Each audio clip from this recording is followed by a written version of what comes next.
ಇದೊಂದು ಅತ್ಯಂತ ವಿಶೇಷವಾದ ವಿಡಿಯೋ.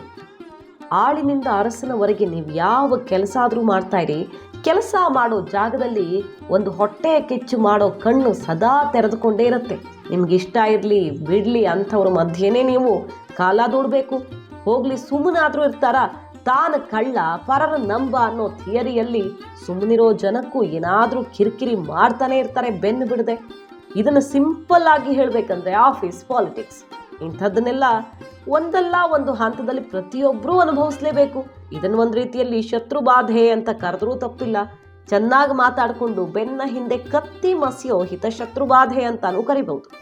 ಇಂಥವರಿಂದ ನಮ್ಮನ್ನು ನಾವು ರಕ್ಷಣೆ ಮಾಡಿಕೊಳ್ಳೋದು ಹೇಗೆ? ಹಾಗಾದರೆ ಅದು ದೊಡ್ಡ ಸವಾಲಾಗ್ಬಿಡುತ್ತೆ. ಒಂದೊಂದು ಹಂತದಲ್ಲಿ ತುಂಬ ಕಾಡೋಕೆ ಶುರುವಾಗ್ಬಿಡುತ್ತೆ.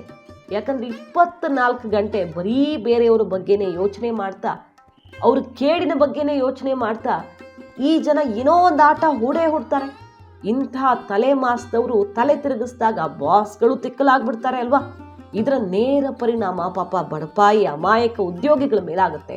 ಬೇಲಿನೇ ಎದ್ದು ಹೊಲ ಮೇಯ್ದಂತೆ ಕಾಯ್ಬೇಕಾದ ಬಾಸೆ ಹೇಳಿಕೆ ಮಾತು ಕೇಳಿಕೊಂಡು ಕಾಟ ಕೊಡೋಕೆ ಶುರು ಮಾಡಿದ್ರೆ ಎಲ್ಲಿಗೆ ಹೋಗಬೇಕು? ಅಮಾಯಕರು. ಇಂತಹವರ ಕಷ್ಟ ಕೇಳೋರು ಯಾರು? ಈ ಪ್ರಶ್ನೆಗೆ ಸ್ವತಃ ಪರಮೇಶ್ವರ ಉತ್ತರ ಕೊಟ್ಟಿದ್ದಾನೆ. ಅಚ್ಚರಿ ಅನಿಸಿದ್ರೂ ಕೂಡ ಈ ದೊಡ್ಡ ಸಮಸ್ಯೆ, ಒಂದಲ್ಲ ಒಂದು ಹಂತದಲ್ಲಿ ಬರುವಂಥ ಈ ದೊಡ್ಡ ಸಮಸ್ಯೆಗೂ ಒಂದು ಪರಿಹಾರ ಖಂಡಿತವಾಗಿಯೂ ಇದೆ. ಇಂತಹ ಸಾಧು ಸಜ್ಜನ ಜನಕ್ಕೆ ಅಂತಾನೆ ಜಗನ್ಮಾತೆ ದುರ್ಗಾದೇವಿಯ ಅತ್ಯಂತ ಶಕ್ತಿಯುತ ಸ್ತೋತ್ರವೊಂದನ್ನು ಕರುಣಿಸಿದ್ದಾನೆ ಆ ಪರಮಾತ್ಮ ಪರಮಶಿವ. ಈ ಮಂತ್ರವನ್ನು ನಿಯಮಿತವಾಗಿ ಪಠಿಸ್ತಾ ಬಂದರೆ ಕೆಲಸ ಮಾಡೋ ಸ್ಥಳದಲ್ಲಿ ಆಗ್ತಿರುವ ಕಿರಿಕಿರಿಯಿಂದ ಮುಕ್ತಿ ಮತ್ತು ಕಾಟ ಕೊಡ್ತಿರೋರ ಕೆಟ್ಟ ಕಣ್ಣು ಕೈ ಚಳಕದಿಂದ ಮುಕ್ತಿ ಸಿಗತ್ತೆ. ಹಾಗಿದ್ರೆ ಯಾವುದಪ್ಪ ಮಂತ್ರ? ಯಾವ ವಿಧಾನದಲ್ಲಿ ಹೇಳಬೇಕು? ಪಠಣಕ್ಕೆ ನಿರ್ದಿಷ್ಟ ಸಮಯ ಇದೆಯಾ? ಎಲ್ಲವನ್ನು ನೋಡೋಣ ಈ ವಿಶೇಷ ವಿಡಿಯೋದಲ್ಲಿ. ಅದಕ್ಕೂ ಮುನ್ನ ನೀವಿನ್ನು ನಮ್ಮ ಡಂಗುರ ಕರ್ನಾಟಕ ಚಾನಲ್ನ ಸಬ್ಸ್ಕ್ರೈಬ್ ಆಗಿಲ್ಲ ಅಂದರೆ ತಪ್ಪದೇ ಸಬ್ಸ್ಕ್ರೈಬ್ ಆಗಿ. ಮುಂದಿನ ಎಲ್ಲ ವಿಡಿಯೋ ಅಪ್ಡೇಟ್ಗಳಿಗಾಗಿ ಪಕ್ಕದಲ್ಲೇ ಇರೋ ಬೆಲ್ ಬಟನ್ ಕೂಡ ಒತ್ತಿ.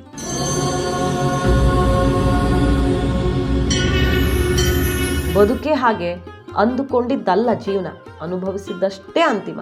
ಈ ಅನುಭವದ ಹಾದಿಯಲ್ಲಿ ಕಲ್ಲು ಮುಳ್ಳು ಎಲ್ಲ ದಾಟ್ಕೊಂಡೇ ಹೋಗಬೇಕು. ಯಾರೇ ಆಗಿರಲಿ, ನಾವೇನೆಲ್ಲ ಲೆಕ್ಕಾಚಾರ ಹಾಕ್ಕೊಂಡಿರ್ತೀವೋ ಮೇಲಿರೋನು ಈಗಾಗಲೇ ಮಾಡಿರೋ ಆಯಾ ವ್ಯಯ ಕರ್ಮಗಳನ್ನು ಅನುಭವಿಸಿದೆ ನಮಗೆ ವಿಧಿನೇ ಇಲ್ವಲ್ಲ. ಆದರೆ ಎಲ್ಲವನ್ನು ಅನುಭವಿಸಲೇಬೇಕಾದ ಈ ಜೀವನದಲ್ಲಿ ಒಮ್ಮೊಮ್ಮೆ ಚಿಕ್ಕ ಪುಟ್ಟದ್ದು ಕೂಡ ಗುಡ್ಡ ಅಂತ ಅನಿಸಿ ಜೀವನ ಬೇಡ ಅಂತ ಅನಿಸ್ಬಿಡುತ್ತೆ. ಅದರಲ್ಲೂ ಉದ್ಯೋಗಸ್ಥ ಸ್ಥಳಗಳಲ್ಲಿ ತಾವು ಮಾಡದ ತಪ್ಪಿಗೆ ಶಿಕ್ಷೆಯಾದಾಗ, ಬೈಗುಳಗಳನ್ನು ಅನುಭವಿಸಬೇಕಾದಾಗ, ತಮ್ಮ ಕೆಲಸಕ್ಕೆ ಬೇರೆಯವರು ಕ್ರೆಡಿಟ್ ತಗೊಂಡಾಗ, ಮೇಲಿನವ್ರಿಗೆ ಏನಾದರೂ ಚಾಡಿ ಹೇಳಿ ಕಟ್ಟು ಕಥೆ ಕಟ್ಟಿ ನಿಮ್ಮ ಕೆಲಸಕ್ಕೆ ಕುತ್ತು ತರೋ ಪ್ರಯತ್ನ ಮಾಡಿದಾಗ ನಿಜಕ್ಕೂ ಬಹಳ ಮಾನಸಿಕ ಕಿರಿಕಿರಿ ಶುರುವಾಗ್ಬಿಡುತ್ತೆ. ಕೆಲಸ ಬಿಡೋ ಹಾಗೂ ಇಲ್ಲ, ಇರೋ ಹಾಗೂ ಇಲ್ಲ. ಬದುಕಿನ ಇತರ ಆಯಾಮಗಳ ಮೇಲೆ ಇದರ ನೇರ ಪ್ರಭಾವ ಬೀರುತ್ತೆ. ಇಂತಹ ಕಠಿಣ ಸಂದರ್ಭಗಳಲ್ಲಿ ದಿಕ್ಕೆಟ್ಟು ತಲೆ ಮೇಲೆ ಕೈ ಹೊತ್ತು ಕುಳಿತಾಗ ನೀವು ಮನಸ್ಸಿಟ್ಟು ಮಾಡಬೇಕಾದ ಒಂದೇ ಒಂದು ಕೆಲಸ, ಅದೇ ಪರಮೇಶ್ವರ ಕೃತ ದುರ್ಗಾ ಸ್ತೋತ್ರ. ಈ ಸ್ತೋತ್ರವನ್ನು ಸ್ವತಃ ಪರಮೇಶ್ವರ ಮೊದಲು ಹೇಳಿದ್ದು. ಹೀಗಿದ್ದ ಮೇಲೆ ಈ ಸ್ತೋತ್ರದ ಶಕ್ತಿ ಎಷ್ಟು ಅನ್ನೋದನ್ನು ವಿವರಿಸಿ ಹೇಳಬೇಕಾಗಿಲ್ಲ. ಮೊದಲಿಗೆ ಸಂಪೂರ್ಣವಾಗಿ ಸ್ತೋತ್ರವನ್ನು ಒಮ್ಮೆ ನೋಡಿಬಿಡೋಣ, ನಂತರ ಇದರ ಅರ್ಥವನ್ನು ತಿಳ್ಕೊಳ್ಬಹುದು. ಶ್ಲೋಕ ಹೀಗೆ ಶುರುವಾಗುತ್ತೆ.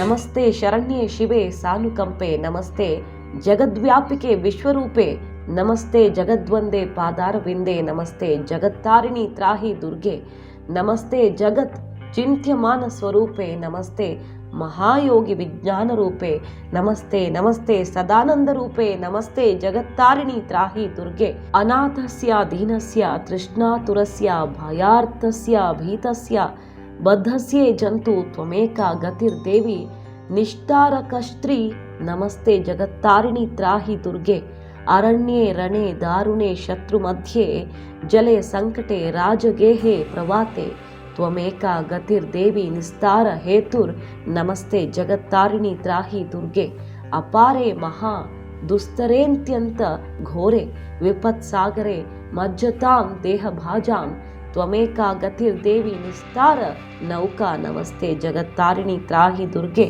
ನಮಶ್ಚಂಡಿಕೆ ಚಂಡದೋರ್ದಂಡ ಲೀಲಾ ಸಮುತ್ಖಂಡಿತ ಖಂಡಲಾತೇಶ ಶತ್ರುಃ, ತ್ವಮೇಕ ಸಧಾರಿತ ಸತ್ಯವಾದಿನ್ ನೇನೆ ಕಾಕಿಲ ಕ್ರೋಧನಾಕ್ರೋಧನಿಷ್ಠ ಇಡಾ ಪಿಂಗಳ ತ್ವಂ ಸುಷುಮ್ನಾ ಚ ನಾಡಿ ನಮಸ್ತೆ ಜಗತ್ತಾರಿಣಿ ತ್ರಾಹಿ ದುರ್ಗೆ ನಮೋ ದೇವಿ ದುರ್ಗೆ ಶಿವೆ ಭೀಮನಾದೆ ಸದಾ ಸರ್ವಸಿದ್ಧಿ ಪ್ರದಾತೃ ಸ್ವರೂಪೆ ವಿಭೂತಿ ಸತಾಂ ಕಾಲರಾತ್ರಿ ಸ್ವರೂಪೆ ನಮಸ್ತೆ ಜಗತ್ತಾರಿಣಿ ತ್ರಾಹಿ ದುರ್ಗೆ ಶರಣಮಸಿ ಸುರಾನಾಂ ಸಿದ್ಧ ವಿದ್ಯಾಧರಾಣಂ ಮುನಿಧನುಜ ಪಶೂನಾಂ ವ್ಯಾಧಿಭಿ ಪೀಡಿತಾನಾಂ ನೃಪತಿ ಗೃಹಕದಾನಾಂ ದಸ್ಯುಭಿತ್ರಾಸಿತಾನಾಂ ತ್ವಮಿಸಿ ಶರಣಮೇಕಾ ದೇವಿ ದುರ್ಗೆ ಪ್ರಸೀದೆ.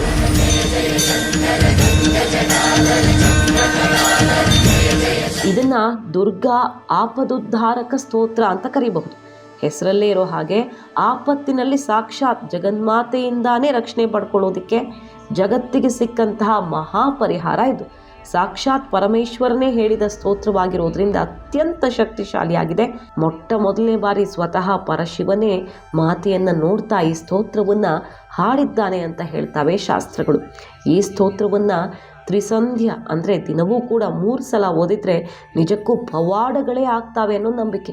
3 ಸಲ ಅಂದರೆ ಸೂರ್ಯೋದಯ, ಮಧ್ಯಾಹ್ನ, ಸೂರ್ಯಾಸ್ತವಾದ ಮೇಲೆ. ದಿನಕ್ಕೆ 3 ಸಾರಿ ಆಗಲಿಲ್ಲ ಅಂದರೆ 1 ಸಲ ಆದರೂ ಈ ಸ್ತೋತ್ರ ಪಠಣ ಮಾಡಿದರೆ ಜೀವನದ ಬಹುತೇಕ ಕಷ್ಟಗಳು ನೀರಿನಂತೆ ಕರಗಿ ಹೋಗ್ಬಿಡ್ತಾವೆ ಅನ್ನೋ ನಂಬಿಕೆ. ತೀವ್ರತರವಾಗಿ ಬಾಧಿಸ್ತಾ ಇರೋ ರೋಗಗಳು, ಹಣಕಾಸಿನ ತೊಂದರೆ, ಯಾರದ್ದು ಅನ್ಯಾಯದಿಂದ ನಿಮಗೆ ಕಷ್ಟ ಆಗ್ತಿದ್ರೆ ಅಂತಹ ಸಂದರ್ಭಗಳು, ಗಂಡ ಹೆಂಡತಿ ಜಗಳ ಅಥವಾ ಉದ್ಯೋಗದ ಸ್ಥಳದಲ್ಲಿ ಯಾವುದೋ ಒತ್ತಡಗಳಿಂದಾಗಿರೋ ಮಾನಸಿಕ ಕಿರಿಕಿರಿಗಳು, ಇನ್ನೆಂಥದ್ದೇ ಪರಿಪಾಟಲ ಇರಲಿ, ಪರದಾಟಗಳಿರಲಿ, ಈ ಸ್ತೋತ್ರವನ್ನು ನಿಯಮಿತವಾಗಿ ಪಠಿಸ್ತಾ ಜಗನ್ಮಾತೆ ದುರ್ಗಾದೇವಿಯ ಅನುಗ್ರಹವನ್ನು ಖಂಡಿತವಾಗಿಯೂ ಪಡೆಯೋದಕ್ಕೆ ಸಾಧ್ಯ ಇದೆ. ವೀಕ್ಷಕರೇ, ಸಮಾಧಾನದ ಜೀವನವನ್ನು ನೀವು ಈ ಮೂಲಕ ನಿಮ್ಮದಾಗಿಸ್ಕೊಳ್ಬೋದು. ಇದೆಲ್ಲಕ್ಕಿಂತ ಹೆಚ್ಚಾಗಿ ರಾಹು ಗ್ರಹ ದೋಷ ಇರೋ ಜನಕ್ಕೆ ನಿಜಕ್ಕೂ ಈ ಸ್ತೋತ್ರ ರಾಮ ಬಾಣ ಇದ್ದ ಹಾಗೆ.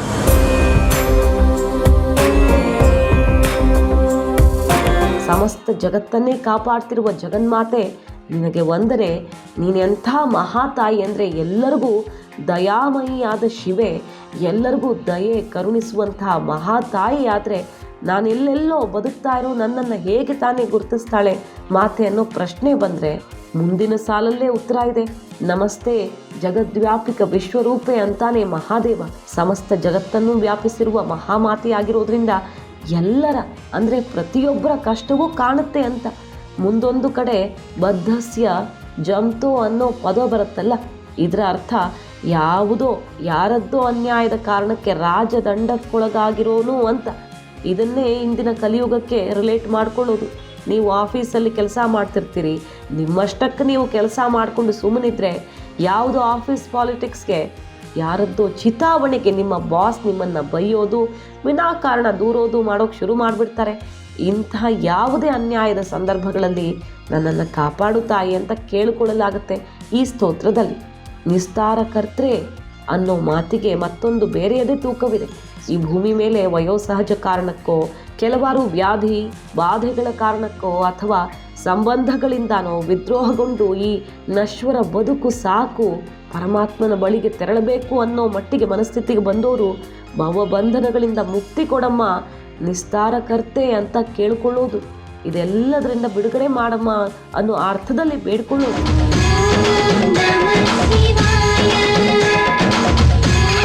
ಅರಣ್ಯೇ ರಣೆ ದಾರುಣೆ ಶತ್ರು ಮಧ್ಯೆ ಅನ್ನೋ ಮಾತು ಈ ಸ್ತೋತ್ರ ಎಂಥವರನ್ನೂ ಕೂಡ ರಕ್ಷಣೆ ಮಾಡುತ್ತೆ ಅನ್ನೋದನ್ನು ವಿವರಿಸುತ್ತೆ. ದಟ್ಟ ಅಡವಿಯಲ್ಲಿ ದಿಕ್ಕು ಕಾಣದೆ ಹೋದಾಗ, ಶತ್ರುವಿನ ಮಧ್ಯೆ ನಿಶ್ಶಸ್ತ್ರವಾಗಿ ನಿಂತಾಗ, ಜಲಗಂಡಕ್ಕೆ ಸಿಲುಕಿದಾಗ, ರಾಜದಂಡನೆಗೆ ಒಳಗಾದಾಗ ಇದೆಲ್ಲದರಿಂದ ಮುಕ್ತಿ ಕೊಡಮ್ಮ ಅಂತ ಕೇಳಿಕೊಳ್ಳಲಾಗುತ್ತೆ ಈ ಸ್ತೋತ್ರದ ಮೂಲಕ.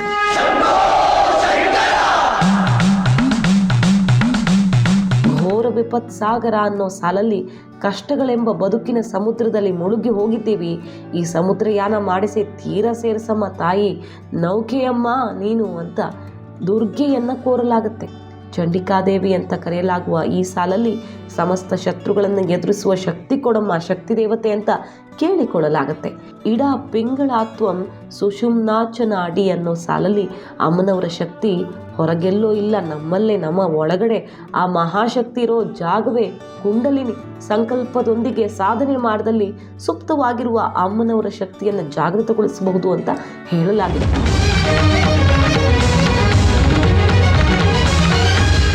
ವೀಕ್ಷಕರೇ, ಇದಿಷ್ಟು ಅತ್ಯಂತ ಶಕ್ತಿಶಾಲಿ ಪರಮೇಶ್ವರ ಕೃತ ದುರ್ಗಾ ಸ್ತೋತ್ರದ ವಿಶೇಷ ಮಾಹಿತಿ.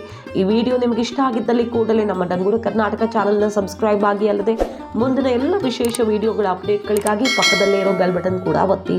Thank you.